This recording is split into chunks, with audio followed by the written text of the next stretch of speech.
नमस्कार मित्रांनो, प्रेमाची गोष्ट या मालिकेच्या आजच्या भागामध्ये आता मुक्ताच्या हाताला खूप लागलेलं असतं म्हणून सागर हा तिच्या हाताला बँडेज लावून देत असतो. त्याच वेळेला आता मुक्ताला खूप त्रास होत असल्यामुळे ती बिचारी कळवळत असते. सागर म्हणतो की मुक्ता थोडं थांबा, होतच आलंय असं म्हणून तो तिच्या हाताला आता ते सगळं बँडेज लावून देत असतो. रक्त खूपच वाहत असतं आणि त्यावरून तो आता पूर्णपणे मलमपट्टी करून देत असतो. आणि या सगळ्यामुळे मुक्ताला आता त्रास होत असतो आणि मुक्ताचा तो त्रास पाहून तिच्या लाडक्या सईला देखील खूप वाईट वाटत असतं. त्यानंतर मग मुक्ताच्या बाजूला सई बसायला येते. सई माऊ म्हणते की मुक्ताई तुला खूप लागलं आहे ग. तेव्हा मग मुक्ता तिला म्हणते की सई माऊ तू लांबच राहा, नाहीतर तुला काहीतरी लागेल. आणि त्याच वेळेला आता तिथे मुक्ताला हाताला सगळं सागरने मलमपट्टी वगैरे करून दिलेली असते आणि सगळेजण मुक्ताच्या बाजूने अगदी बसलेली असतात. त्याच वेळेला आता इथे मुक्ताला काय होतंय काय नाही याचा त्रास सागरला खूपच होत असतो. सागर म्हणतो की मुक्ता खरंच काय करताय तुम्ही हे सगळं? आज तुम्ही जे काही केलं आहे ना त्यावरून एकच सिद्ध झालं आहे की नुसता जन्म देऊन आई होता येत नाही, तर ते सिद्ध करावं लागतं. आई होण्यासाठी सगळ्या काही गोष्टी सहन कराव्या लागतात आणि सगळं काही व्यवस्थित सिद्ध करावं लागतं. हे ऐकल्यानंतर आता मुक्ता ही सागरकडे बघतच राहते आणि मग इंद्रा म्हणते की होय रे सागऱ्या, अगदी खरं आहे तुझं.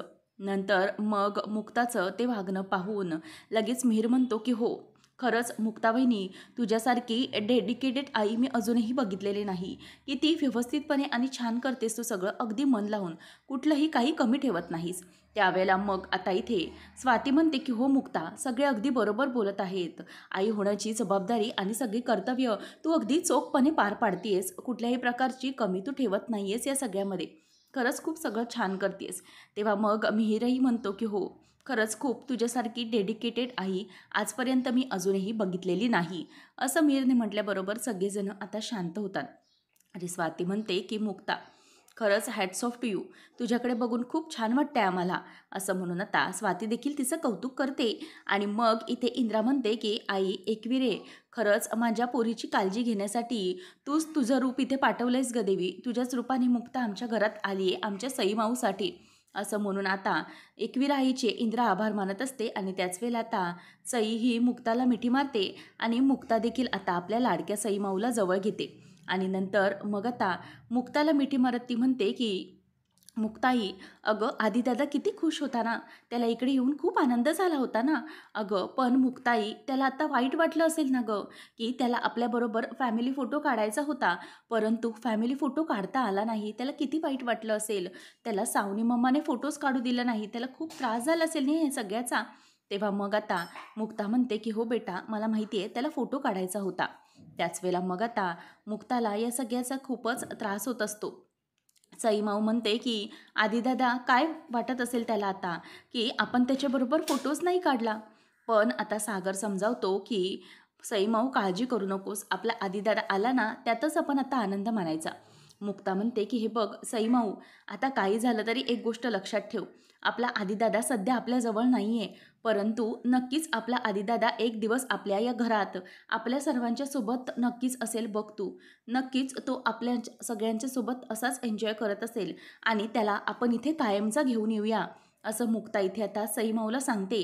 तेव्हा सई म्हणते की मुक्ताई खरंच असं होणार? तेव्हा मुक्ता म्हणते की हो, आपण आपल्या आदिदादाला इथे पुन्हा आणायचं. असं म्हटल्यावर आता सईला खूपच आनंद झालेला असतो. त्यानंतर आता सई ही अगदी आनंदाने आपल्या लाडक्या मुक्ताईला मिठी मारते आणि मग सगळेजण त्यांच्याकडे पाहतच राहतात. तेव्हा सागरही मुक्ताकडेच बघतो, कारण सागरच्याही मनात तेच असतं की त्याचा आदित्य पण त्याच्याजवळ लवकरात लवकर आला पाहिजे. आणि मग मुक्ताच्या त्या बोलण्यावर सागरही मान डोलावतो आणि मुक्ताचा हात हातात घेतो. त्यानंतर आपल्याला पाहायला मिळतं की सावनी आदित्यला घेऊन पुन्हा तिच्या हॉटेल रूममध्ये आलेली असते आणि आदित्यला हाताला अगदी ती खेचून आणते आणि त्याला तिकडे पुढे असं ढकलते. त्याच वेळेला मग आदित्य म्हणतो की अगं काय हे मम्मा. तेव्हा मग सावनी म्हणते की झाली तुझी हौस फिटली का? तुला तिकडे जायचं होतं ना, तिथे काय करायला, बर्थडे करायला जायचं होतं, पण बघितलं त्या लोकांनी मला कसं ट्रीट केलं. मला बाथरूममध्ये बंद करून टाकलं, त्यांनी लॉक केलं होतं मला. तेव्हा मग आदित्य म्हणतो की अगं मम्मा, तुला जसं वाटतंय तसं काहीच नाही आहे गं. त्यांनी तुला लॉक वगैरे काही केलं नव्हतं. अगं ती लोक तसे नाही आहेत. आजी बोलली ना आपल्याला की त्या रूमचा दरवाजा लॉक तुटलेला आहे, मग तू अशी लॉक झाली असशील. तेव्हा मग आदित्यला ती म्हणते की तू काहीही बोलू नको. तू उगीचच काहीतरी बोलतोयस. तुला कळत नाही आहे ती लोक कसे आहेत ते. ते लोक ना तुला फसवण्याचा प्रयत्न करतायत आणि तू त्यांच्या जाळ्यामध्ये अडकत चालला आहेस. तुला नाही माहिती आदित्य, अरे ते मला सगळेजण मुद्दामच हे सगळं करण्याचा, टार्गेट करण्याचा प्रयत्न करत आहेत, जेणेकरून तू माझ्यापासून लांब जाशील. परंतु हे सगळं ना त्या मुक्ताचं कारस्थान आहे. परंतु आधीला विश्वास असतो की ती घरचे लोक तसे नाहीत. खरंच सगळे लोक खूप चांगले आहेत. मग आता इथे आदित्य म्हणतो की मम्मा तू ना काहीतरी चुकतेस, आणि असं म्हणून तो त्याचं सईने दिलेलं रिटर्न गिफ्ट बघायला जातो. तेव्हा सावनी विचार करते की म्हणजे हा आधी तिकडे राहिला आहे आणि आधी आता तिथे जातोय, तर त्याने त्यांच्या मनामध्ये अगदी घर करून ठेवलेलं आहेच. त्याचप्रमाणे त्या घरातल्यांनाही आदित्यने अगदी मॅनिप्युलेट करून ठेवलेलं आहे. मला कळतं आहे की ती मुक्ताना जाम चलाक आहे. त्या मुक्तानेच मुद्दाम आपल्या आदित्यला या सगळ्या गोष्टींची जाणीव करून दिली असणार आणि ते मुद्दामच आदित्यला स्वतःकडे खेचण्याचा प्रयत्न करतायत. परंतु मी तसं होऊ देणार नाही. काही झालं तरी आदित्यला मी त्यांच्याकडे अजिबातच पाठवणार नाही. काही हवं तरी चालेल, परंतु आदित्य त्यांच्याकडे गेला तर सगळंच संपलं. म्हणूनच मी आदित्यला त्यांच्याकडे पाठवणार नाही. असं म्हणून आता ती बर्थडे पार्टी खराब केल्याचा विचार करत असते. त्याच वेळेला इथे सागर हा रूममध्ये बसलेला असतो आणि त्याच्या डोक्यामध्ये विचार सुरू असतात. तेवढ्यातच मुक्ता आता बेडवर येते आणि ती हात ठेवायला जाते. तेवढ्यातच तिचा हात आता दुखतो आणि ती आई ग असं ओरडते. त्याच वेळेला सागर म्हणतो की काय हे मुक्ता, नाही म्हणजे तुमचं लक्ष कुठे आहे, इतकं तुमच्या हाताला लागलं आहे. तेव्हा मुक्ता म्हणते की काय नाही हो, लक्षच नव्हतं, दमायला झालं आहे बाबा. त्यावेळेला सागर म्हणतो की हो, आज घरातले सगळेच जण दमलेत, पण खरंच खूप मजा आली ना आज. काय मजा केली आहे म्हणून सांगू. खरंच किती बोलता तुम्ही सगळ्या बायका, म्हणजे जरा पण कोणी शांत नव्हतं, सतत आपली बडबड बडबड चालूच. तेव्हा मग सागर म्हणतो की हो ना मुक्ता, बोला मुक्ता. तेव्हा मग मुक्ता काहीच बोलत नसते. सागर म्हणतो की अहो मी तुमच्याशी बोलतोय, काहीतरी बोला. मुक्ता म्हणते की मी खरंच काहीतरी बोलू. म्हणजे सागर, आता तर तुम्ही बोलत होतात ना की किती आम्ही बडबड करतो आणि आता पुन्हा मला बोलताय की बोला म्हणून. तेव्हा म्हणून मी गप्प बसले होते. सागर म्हणतो की अहो मी मगासचं म्हणते, खरंच तुम्ही खरंच ग्रेट आहात. इतकी बडबड बडबड करूनसुद्धा अशा वागू शकता.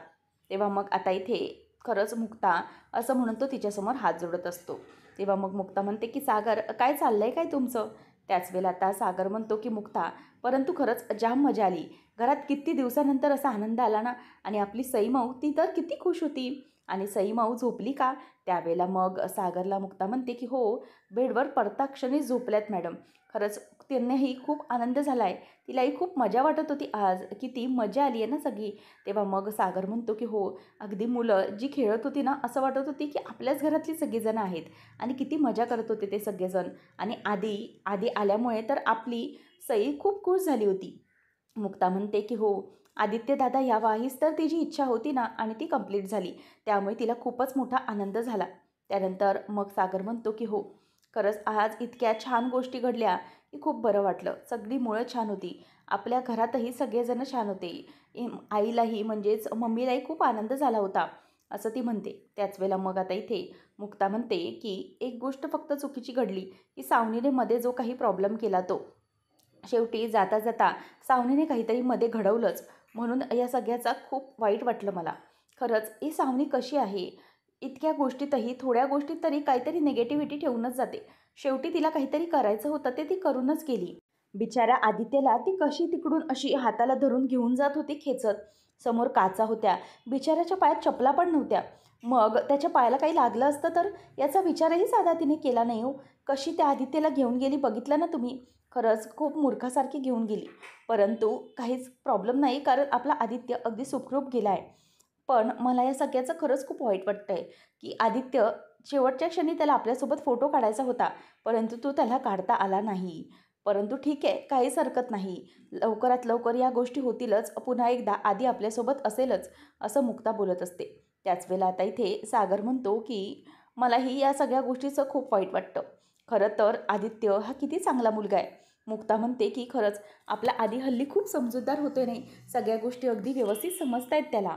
तेव्हा मग सागर म्हणतो की मुक्ता, मला तरी असं वाटतंय की आपला आधी खरंच खूप चांगला मुलगा आहे आणि समजूतदारही आहे, परंतु तो अगदी चुकीच्या आईच्या पोटी जन्माला आला आहे.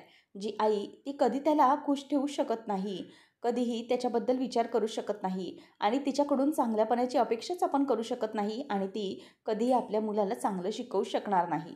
याचाच मला खूप त्रास होतो. मला कधी कधी असं वाटतं की खरंच माझा मुलगा आदित्य देखील माझ्यासोबत असायला हवा. काही झालं तरीही तो चांगल्या संगतीत वाढला पाहिजे, चांगले संस्कार त्याच्यावर झाले पाहिजेत. म्हणून मला असं मनापासून वाटतं की आदित्य हा कायम आपल्यासोबतच असला पाहिजे. तेव्हा मुक्ता म्हणते की सागर, मला तुमचा कन्सर्न कळतोय की तुम्हाला काय बोलायचं आहे ते, परंतु प्लीज तुम्ही आता शांत व्हा. मला कळतं आहे की तुमच्या मनामध्ये काय चालू आहे, पण नक्कीच आपण आपल्या आधीला देखील आपल्यासमोर आणायचं आहे. तेव्हा मग आता मुक्ता म्हणते की परंतु आधीला माहिती आहे ना की त्याचे पप्पा हे त्याच्यासाठी किती काय काय करतात. आणि हो, आज माझ्या सई माऊच्या बर्थडेला देखील पप्पांनी किती मेहनत घेतलेली आहे, किती मजा केली आहे आणि सगळ्यांसोबत अगदी छान छान मुलासारखे वागलेत की नाही. मग अगदी सागर तुम्हाला ही अवॉर्डच दिला पाहिजे, असं मुक्ताही त्याला बोलून दाखवत असते. त्याच वेळेला सागर मात्र गप्प असतो आणि तो काहीच बोलत नाही, कारण त्याला आधीमुळे खूपच वाईट वाटलेलं असतं. आता इथे सागर म्हणतो की मुक्ता, ठीक आहे चालेल, आता तुम्ही आराम करा, असं म्हणून आता तो तिला झोपायला सांगतो. त्याच वेळेला आता इथे मुक्ताला तो म्हणतो की मुक्ता, सगळं काही छान झालं, फक्त आदित्यची गोष्ट सोडली तर. मलाही खरंच असंच वाटतंय की आदित्य आपल्याबरोबरच राहायला पाहिजे. जसं तुम्ही आपल्या सई माऊला सांगितलं ना, अगदी तसं की आदी हा आपल्यासोबतच राहायला पाहिजे. असं आता सागर आणि मुक्ता एकमेकांशी बोलत असतात. त्यानंतर इथे आता मुक्ता आणि सागर दोघेही झोपायला जात असतात. तेवढ्यातच इथे मुक्ताचा हात जोरात पेन करतो, कारण ती पुन्हा हात खाली ठेवते. सागर म्हणतो की मुक्ता, अहो चाललंय काय तुमचं? अहो, इतका हात दुखतोय तरी पण तुम्ही अशा. किंवा मग सागरला मुक्ता म्हणते की काय सागर, तुम्ही पण माझ्यावर हसताय. तेव्हा मग सागर म्हणतो की खरंच मुक्ता, मला हसायलाच येते, कारण तुम्ही ज्या वेळेला सई माऊ येत होती समोरून, तेव्हा हात स्वतःचा खाली ठेवलात त्या काचेवर, परंतु तुम्हाला त्यावेळेला सईला पण बाजूला करता आलं असतं ना, सईला बाजूला केलं असतं. तुम्ही स्वतःचा हात असा काचेवर का ठेवला? तेव्हा मग मुक्ता म्हणते की हो ना सागर, तेही तुमचं खरंच आहे, परंतु ना मला त्यावेळेला काहीच सुचलं नाही, काय करावं काहीच कळलं नाही मला. तो क्षण होता ना, त्यावेळेला मला फक्त इतकंच वाटत होतं की माझ्या सई माऊला काही होऊ नये म्हणून, आणि म्हणूनच मी स्वतःचा हात असा मध्ये पटकन ठेवला काचेवर, जेणेकरून तिला काही व्हायला नको. मला माहिती नाही मी असं का केलं पटकन, परंतु मला असं वाटत होतं की माझी सई माऊ अगदी सुरक्षित राहू, तिला काही कुठल्याही प्रकारचा त्रास होऊ नये, म्हणूनच मी हे सगळं केलं. त्या क्षणी मला जे सुचलं ना ते मी केलं. तुम्हाला नाही कळणार ते, कारण माझं आईचं म्हण आहे आणि माझं माझ्या सई माऊवर खूप प्रेम आहे. तेव्हा मग सागर म्हणतो की अच्छा, म्हणजे माझं सईवर प्रेमच नाही आहे असं म्हणायचं आहे का तुम्हाला? म्हणजे माझं सईवर प्रेमच नाही, बरोबर की नाही? सगळं प्रेम हे काही मुक्ताईच करते. तेव्हा मुक्ता म्हणते की हो, आहे प्रेम तुमचं, पण तुम्ही कसे कडूकोळी आहात ना, मग कडूकोळी म्हणून कधीतरी तुम्ही कडू वागताच. तेव्हा मग आता इथे सागर म्हणतो की अच्छा, मग तुम्ही लेक्चर गोखले आहात, सगळ्यांना असे लेक्चर देत बसता, बरोबर ना? लेक्चर कोळी, सॉरी, असं तो त्याला बोलतो. नंतर मुक्ता आता त्याच्याकडे बघून हसत असते. त्याच वेळेला आता सागर म्हणतो की अच्छा मुक्ता, म्हणजे तुम्ही मला म्हणताय की मी खरंच कडूकोळी आहे, तर म्हणजे मी कडू वागतं सगळ्यांबरोबर? आता आज इतकं छान वागलो, सगळ्यांबरोबर इतकं चांगलं केलं, परंतु नाही. आणि तुम्ही काय, तुम्हाला तर माझ्याबद्दल काही वाटतच नसतं ना, प्रत्येक वेळेला तुम्हाला दुसऱ्यांचाच विचार करायचा असतो. आई, तुमच्या पायाला तेल लावून देऊ का? स्वातीताई, तुम्हाला काही हवं आहे का? कोमल, काही हवं आहे का? लक्की, अमुक करू का? मिहीर, तमुक करू का? सगळ्यांसाठी तुम्ही अवेलेबल असता, सगळ्यांना काय हवं नको ते व्यवस्थित बघत असता. फक्त नवऱ्याच्या बाबतीतलं तुम्हाला काही फॉलो करता येत नाही. त्याच वेळेला मग आता मुक्ता म्हणते की सागर, हे काय बोलताय तुम्ही? तेव्हा सागर म्हणतो की हो, मी तर खरंच बोलतोय तुम्हाला. तुम्हाला ज्या काही गोष्टी करायच्या असतात त्या बाकींसाठीच असतात, आणि तुमचा जो सगळा काही वेळ असतो तो बाकी सगळ्यांसाठीच असतो, परंतु सागरसाठी, नवऱ्यासाठी तुमच्याकडे कसलाही वेळ नसतो. तेव्हा मग आता मुक्ता ही त्याच्याकडे बघून हसायला लागते आणि म्हणते की सागर, हे काय बोलताय काय तुम्ही? तेव्हा सागर म्हणतो की हो, खरंच बोलतोय ना मी. नाहीतर आपलं कधीतरी नवऱ्यासाठी काहीतरी करावं, म्हणजे नवऱ्याकडून कुठेतरी डेटवर जावं, नवऱ्यासोबत 4 प्रेमाचे क्षण घालवावे, नाहीतर आपण नवऱ्याचे लाड करावे किंवा नवऱ्याकडून लाड करून घ्यावे, असं काही आपल्या मनात कधी येतच नाही. नाहीतर कधीतरी 4-5 दिवस कुठेतरी बाहेर फिरायला जावं, हां, सोबत कोणालाही न घेता. असं म्हटल्यावर आता इथे मुक्ता हसायला लागते आणि मुक्ता म्हणते की खरं तर मी तुम्हाला मगाशी काय म्हणाले की कडूकोळी, आणि तुमच्यासारख्या कडूकोळी माणसाबरोबर मी हा संसार करते, तेच तुमच्यासाठी खूप मोठं डेडिकेशन आहे की नाही? तुम्हाला खरंच सांगते, तुम्ही एक नंबरचे कडूकोळी आहात आणि तुम्ही एक नंबरचे चिडके देखील आहात. सतत राग हा तुमच्या नाकावरच असतो. तर आता इथे सागर हा मुक्ताच्या खांद्यावर हात ठेवून म्हणतो की मुक्ता, अच्छा, म्हणजे मी कडूकोळी आहे असं तुम्हाला म्हणायचं आहे आणि मी चिडका आहे. परंतु तुम्हाला हे दिसत नाही का, की मी किती प्रेमाने वागतो सगळ्यांसोबत, किती प्रेम करतो तुमच्यावर, हे तर तुम्हाला दिसतच नाही. त्याच वेळेला मुक्ता म्हणते, की "हो, हो, आहे, प्रेम आहे ना, 1% एवढंसं प्रेम असेल, गोडपणा." असं म्हटल्यावर आता सागर हसायला लागतो. आणि मुक्ता म्हणते, की "सागर, खरंच आजचा जो दिवस गेला ना, तो अगदी छानच गेला. खूप छान वाटलं आजच्या सेलिब्रेशनने. आपली सई-माऊ आणि बाकीचे सगळे, मम्मी वगैरे सगळेच खूप खुश होते." आणि मग मुक्ता म्हणते, की "सागर, चला मी आता झोपू. जशी सई-माऊ झोपली ना, तशीच बेडवर पडल्या-पडल्या मला शांत झोप लागणार आहे." तेव्हा सागर म्हणतो, की "ठीक आहे, चला झोपूया." असं म्हटल्यावर आता इथे मुक्ता ही खाली बेडवर झोपते आणि सागर त्याच वेळेला लाईट्स ऑफ करतो आणि तोही झोपू जातो. त्यानंतर आपल्याला पाहायला मिळतं, की दुसऱ्या दिवशी सकाळी मुक्ता नेहमीप्रमाणे उठते, फ्रेश होते आणि तिची जी दैनंदिन कामं असतात ती करायला सुरुवात करते. आणि समोर दरवाजावर नेहमीप्रमाणे न्यूजपेपर लावलेला असतो. तो न्यूजपेपर ती काढते आणि सागर आल्यानंतर तो न्यूजपेपर आता ती त्याच्या हातामध्ये देते आणि सागर तिला थँक यू असं म्हणतो. आणि नंतर किचनमध्ये मुक्ता येते. नेहमीप्रमाणे फ्रीजमधून दुधाचा टोप काढते आणि तो टोप गरम करण्यासाठी ठेवते आणि चहाची तयारी करत असते. त्याच वेळेला आता सागरचं लक्ष हे मुक्ताकडे असतं. सागर हा उठून मुक्ताची मदत करायला येणारच, तेवढ्यातच मुक्ता म्हणते, की "नाही, नाही, राहू द्या सागर, बसा, मी करते." आणि नंतर मग मुक्ता ते करून आपल्या एकवीर आईकडे येते आणि तिच्याजवळ हात जोडून उभी असते.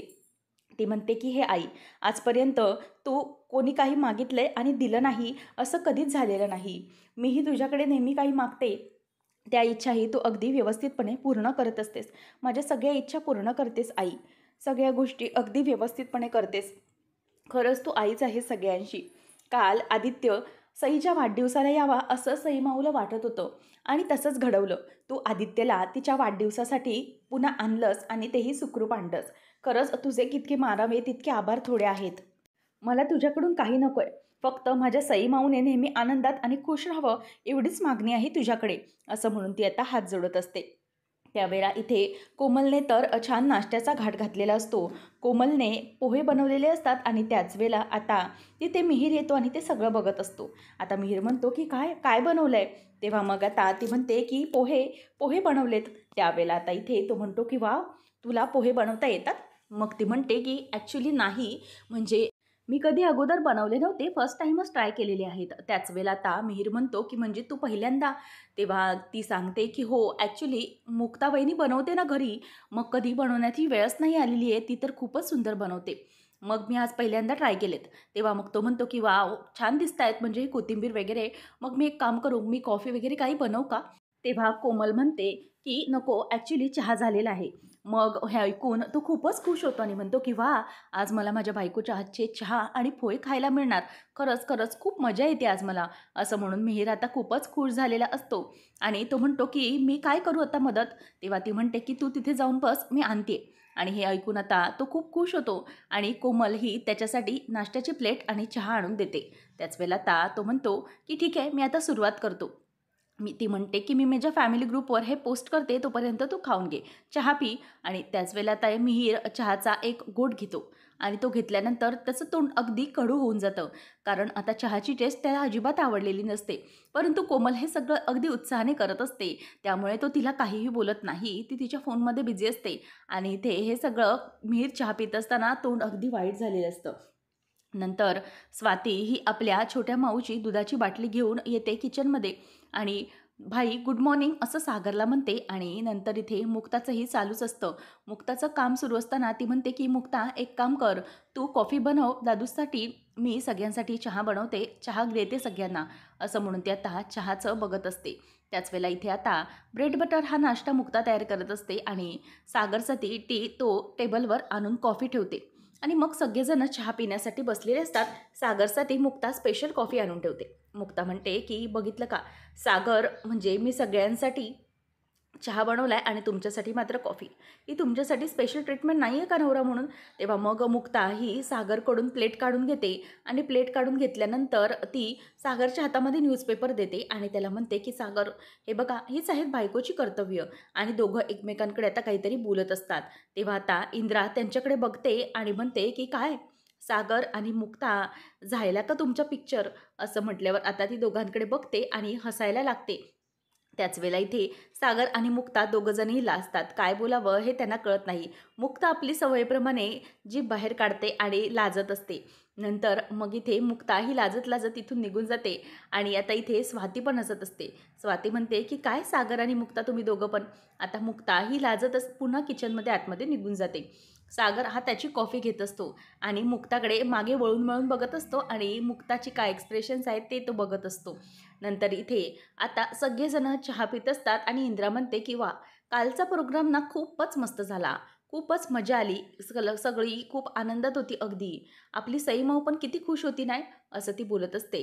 त्याच वेळेला इथे आता मुक्ता ही स्वतःचा चहा घेऊन येते आणि तिथे बसलेली असते आणि म्हणते की सागर, नाही, आता तुम्हाला हे असा चहा देणं, नाश्ता देणं आणि त्यानंतर तुम्हाला तुमचं न्यूजपेपर असं आणून हातात देणं, हे देखील काय आहे, बायकोचं कर्तव्यच आहे. तुम्ही काय म्हणता की मी ती कर्तव्य करत नाही? सागर म्हणतो की मुक्ता, नाही म्हणजे तुम्ही कर्तव्य करताय, परंतु दुसऱ्याही गोष्टी असतातच ना. त्याच वेळेला लकी पटकन म्हणतो की मम्मी, अगं तू मगाशी पिक्चर बोलत होतीस ना, त्याची स्टोरी आता ते दोघं एकमेकांना सांगतायत. असं म्हटल्यावर आता मुक्ता आणि सागर पुन्हा हसायला लागतात. आणि मग आता इथे इंद्रा म्हणते की काय सागर, मुक्ता. आणि नंतर मग इथे स्वाती म्हणते की काय रे तुम्ही दोघं पण किती छळता त्या दोघांना, असं म्हणून ती इंद्रा आणि लक्कीला बोलत असते. आणि लक्की आता त्या दोघांची जाम मजा घेत असतो. अशा प्रकारे सकाळ सकाळ आता कोळी कुटुंब खूप आनंदात असतं, कारण सगळ्या गोष्टी अगदी आनंदाने सगळ्या गोष्टींची सुरुवात झालेली असते. मुक्ता आता चहाचा कप घेऊन तिथेच लाजत बसलेली असते. आणि इथे तेवढ्यातच सईमाऊ येते आणि सईमाऊ म्हणते की मुक्ताई, अगं तू माझे हेअर क्लिप्स लावायचीच विसरून गेली, तू मला पिन लावलेच नाही. त्यावेळेला मुक्ता म्हणते की थांब हां, मी आले इथे, म्हणून ती आता तिला खुर्चीवर बसायला सांगते. आणि नंतर सईमाऊला म्हणते की ये, आता मी तुझ्या केसांना पिन्स लावून देते. आणि मग आता ती तिचे जे केस असतात त्यांना हेअरपिन लावून देते. आणि मुक्ता म्हणते की सईमाऊ, कसं वाटतंय आज? तेव्हा मग सई म्हणते की मुक्ताई, आज ना मला खूप मजा येते. तुला माहिती आहे, माझ्या सगळ्या फ्रेंड्सला ना तू दिलेले रिटर्न गिफ्ट्स, तू बनवलेला केक, सगळं काही भरपूर आवडलेलं असणार. आणि काल तुझे काही खायला बनवलं ना, त्याच्यामुळे पण सगळ्यांना फ्रेंड्सला खूप मजा आली आहे. आणि म्हणूनच आज ना स्कूलमध्ये आणि सगळीकडेच आज ना माझ्या बड्डेची चर्चा होणार बघ तू. आणि तू जे काही केलंस ना ते खूप छानच होतं मुक्ताई. मग आता सगळेजण आपल्या लाडक्या सईमाऊचे जे काही कमेंट्स असतात ते बघून खूपच आनंदात होतात. आणि येथे मुक्ता म्हणते की हो का, खरंच मग आज सईमाऊ तर आनंदित आहे, खूप आनंदित आहे, बरोबर ना? त्याच वेळेला ती म्हणते की हो, मला खूप आनंद झाला. मग मुक्ताला आता आदित्यची आठवण येते की आदित्य तिकडे काय करत असणार आहे. त्यानंतर मग स्वाती म्हणते की हो, हा ना केक केक तर अगदी सुपरहिटच होता, खूप सगळं छान झालं होतं. इथे मुक्ता म्हणते की आज माझ्या सईमाऊला मी खुश करण्यासाठी आणखी काय करणार आहे माहिती आहे, आज मुक्ता ही सईमाऊला शाळेत सोडण्यासाठी जाणार आहे. तेव्हा मग सईमाऊ खुश होते आणि म्हणते की वाव, माझी मुक्ताई आज मला शाळेत सोडायला जाणार. तेव्हा इथे इंद्रा म्हणते की खरंच खरंच खूप आनंदात गेला काल माझ्या पोरीचा बड्डे. इतक्या वर्षानंतर माझ्या मुलीचा, माझ्या सईमाऊचा वाढदिवस अगदी आनंदामध्ये सेलिब्रेट झाला. त्याच वेळेला आता मुक्ता हे असं बोलल्यानंतर स्वाती म्हणते की केक पण मस्तच होता हां. आता इथून पुढे प्रत्येक जो बड्डे असेल ना, प्रत्येक बड्डेला आपण मुक्ताच्याच हातचा केक बनवून खायचा आहे. तेव्हा मग सगळ्या जणांना हे ॲग्री होतं. आणि मग सईमाऊ जोरजोरात टाळ्या वाजवते, कारण तिच्या मुक्ताईचं खूप मोठं कौतुक होत असतं. आणि सागरलाही हे बघून खूप आनंद झालेला असतो. आणि मुक्ता आता सागरकडे बघून खूप खुश असते. तर इथे आता अशा प्रकारे कोळी कुटुंबामध्ये पूर्णपणे आनंदमय वातावरण होऊन गेलेलं असतं. सागर देखील आणि मुक्ताला कॉफीचा मग दाखवत असतो आणि तिला इशारे करत असतो. पुढच्या भागामध्ये आपण पाहणार आहोत की इथे मुक्ता आणि सागर हे सावनीकडे आलेले असतात. तेव्हा सावनी म्हणते की काही झालं तरीही मी आदित्यला तिकडे पाठवणार नाही. मग आता मुक्ता येते आणि म्हणते की आम्ही आदित्यची कस्टडीसाठी पेपर्स घेऊन आलेलो आहोत. त्याच वेळेला आता सावनी तिच्यावर खूप चिडलेली असते आणि ते पेपर्स ती आता मुक्ताच्या अंगावर मारते आणि म्हणते की लक्षात ठेव, अगोदर सई, आता आदित्य, तुम्ही दोघंही माझी मुलं माझ्यापासून हिरावून घेण्याचा प्रयत्न करताय. लक्षात ठेवा, मी ते कधी होऊ देणार नाही. माझा आदित्य मी तुम्हाला कधीही मिळू देणार नाही. मुक्ता म्हणते की हो, तुम्ही तसं करा अथवा नका करू, परंतु आदित्यची कस्टडी हे आमच्याजवळच येणार. असं म्हटल्यावर आता इथे सावनी चिडते आणि ती मुक्तावरती हात उचलायला जाते. त्याच वेळेला आता मुक्ता ही तिचा हात जोरात धरते आणि खाली पाडत म्हणते की हे बघा सावनी, काही झालं तरीही तुमच्या मनात जे काही आहे ते आता पूर्ण होऊ शकणारच नाही. आता सागर म्हणतो की आदित्यची कस्टडी ही आता माझ्याजवळच असणार आहे. आणि मुक्ता म्हणते की सागर, यावेळेला तुम्ही एकटे नाही आहात, यावेळेला ही मुक्ता पण तुमच्यासोबत आहे. अशा प्रकारे आता मुक्ता ही सागरचा हातही त्याच्या हातामध्ये धरते आणि दोघंही आता एकमेकांचा हात हातात धरून यावेळेला आदित्यसाठी आपण दोघंही लढणार आहोत. आदित्य हा आपल्यासोबत येणारच आहे, असं सागर आणि मुक्ता एकमेकांसोबत एकमेकांना वचन देत आदित्यची कस्टडी मिळवण्याची शपथ सावनीसमोर घेतात. आणि सावनीचं तोंड मात्र बंद असतं, तिला काहीच बोलता येत नाही आणि ती खूप घाबरलेली असते. अशाच अपडेट्ससाठी आताच आपल्या चॅनलला सबस्क्राईब नक्कीच करा.